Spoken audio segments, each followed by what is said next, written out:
Andrew Israel Ross, who is Assistant Professor of History, and Nina Bell-Suggs, Professor at the University of Southern Mississippi. He received his PhD in 2011 from the University of Michigan, where he specialized in French history, the history of sexuality, and women's studies. He's currently finishing his first book, Public City, Public Sex, Homosexuality, Prostitution, and Urban Culture in 19th Century Paris, under contract with Temple University Press for publication in their Interdisciplinary Sexuality Studies series. His work has appeared in French Historical Studies, the Journal of History of Sexuality, the Berkeley Journal of Sociology, and he regularly teaches courses in world civilization, European history, gender and sexuality studies, and currently serves on the boards of the Committee on Lesbian, Gay, Bisexual, and Transgender History and the Western Society for French History. Welcome. Yeah.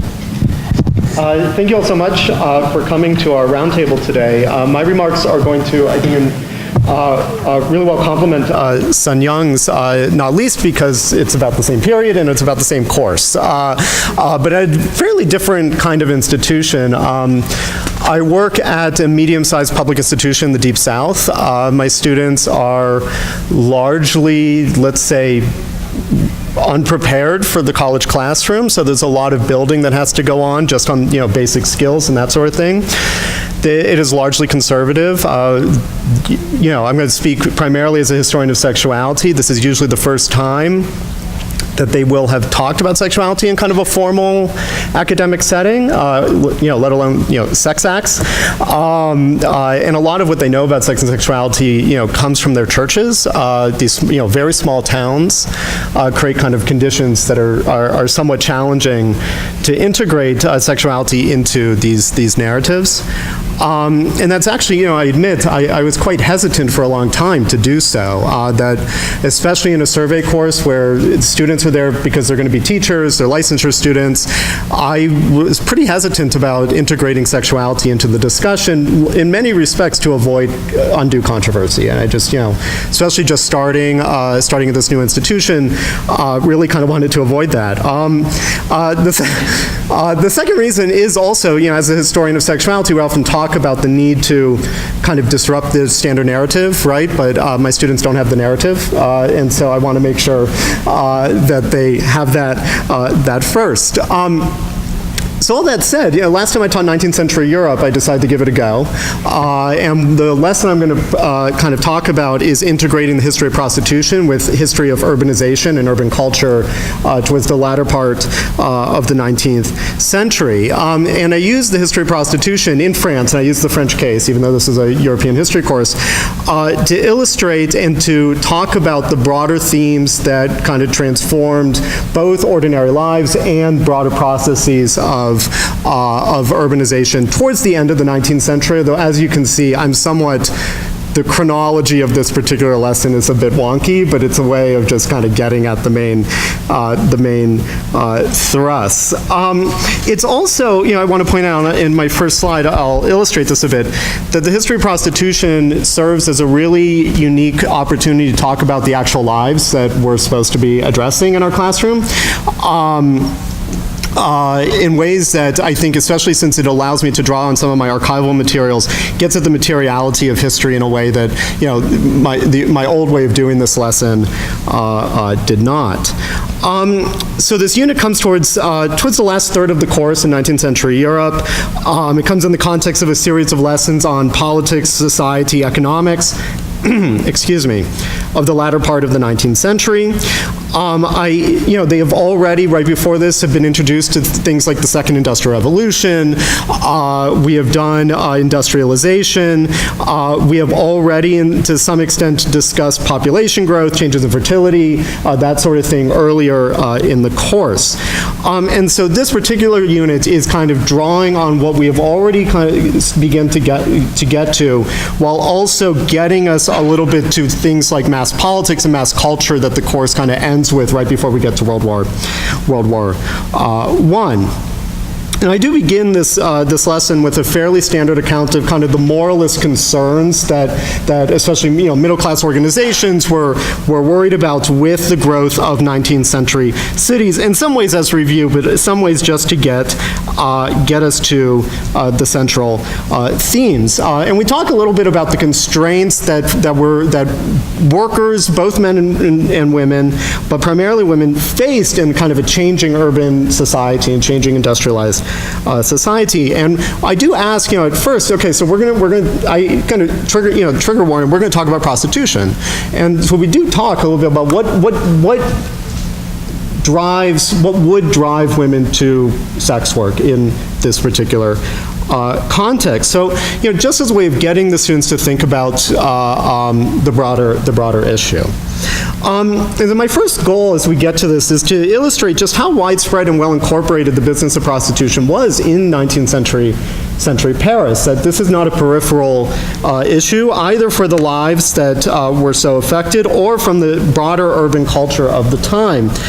So I begin by, we talk about this registration card that I found in the archives that a woman would have carried, fille isolée, right? A woman who was registered by the police but wasn't living in a tolerated brothel towards the 1870s would have carried with her in order to, and I'm happy to share these images as well if anyone would like to use them as well.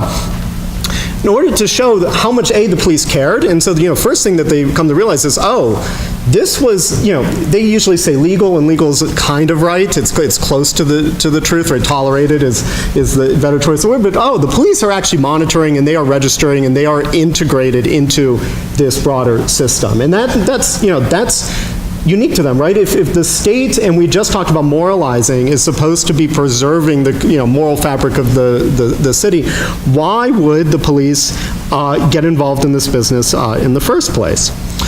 So we have a nice discussion about that. But then I also make sure to get them to really think about what it meant for this woman to go get a medical examination. So, the DISP is the dispensaire, right, where the woman would have, the dispensary where the woman, this young woman, presumably would have been subjected to a form of violation that sometimes is hard for students to really understand.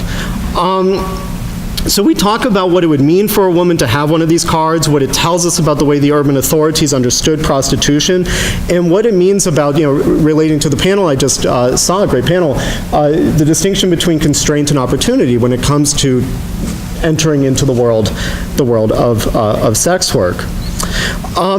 So at this point, I do tell them the kind of general story of French regulation, right? The idea that prostitution was inevitable in a large urban setting.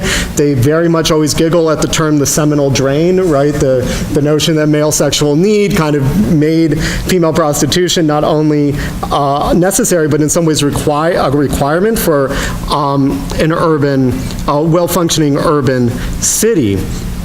And when we talked about this, this is a class that a lot of students did not otherwise want to take. This is one of the first times where I saw genuine, interest in what was happening. Somewhat hopeful and somewhat expecting this. It was worth my time, I think, to take us a little off track by actually showing them some of the spaces in which sex work occurred. And I chose a fairly high-class, famous, tolerated brothel to illustrate what it was actually like for a certain segment of the population to experience this. So this is the Chabanais now an erotic art gallery. For those so inclined, I saw a really interesting exhibit of photographs of 19th century and 20th century. It was a lot of stuff. To put it mildly, they put out a nice catalog for anyone who wants to see it. And I take them inside. So the book, the catalog, had these images from the brothel. And again, this is not a typical brothel or a typical maison de tolerance. But you can see the ways in which the changing urban, and this is, late 19th century, how sex work plugs into the broader theme of the story of urbanization around consumption and fantasy, and the ways in which sex was integral to the kind of production of a kind of capitalism that was premised on imagining eroticism. So that's the entryway. But then we can see, some of the interiors, the second floor, and then my favorite is the bed, one of the bedrooms, the Spanish room, where you can kind of imagine yourself to be, this aristocrat. So, again, in some ways, taking them inside is somewhat of a digression, but the students really are fascinated by this stuff. So I don't conclude there. Instead, I take them back outside as a way of returning to the relationship between these interior spaces and exterior spaces. And I show them a couple brothel exteriors, again, somewhat later than our period, to illustrate, the relationship between urban and, the experience of walking on the street and sex, right? So you can see these the large address number, the gros numero, which were used beginning in 1854 to indicate the existence of a tolerated brothel. And so the lesson, really part of a lesson, concludes by telling the students, sex was so integrated into the city that there were specific ways in which you could recognize it or avoid it, right? That as the city changed, you had to know how to recognize the availability of sex, whether you wanted it or not, right? And so that's why it's so important to our understanding of what these cities and city spaces were like. I think actually, I'm slightly over time, so I think I will conclude there, and I look forward to our question and answer.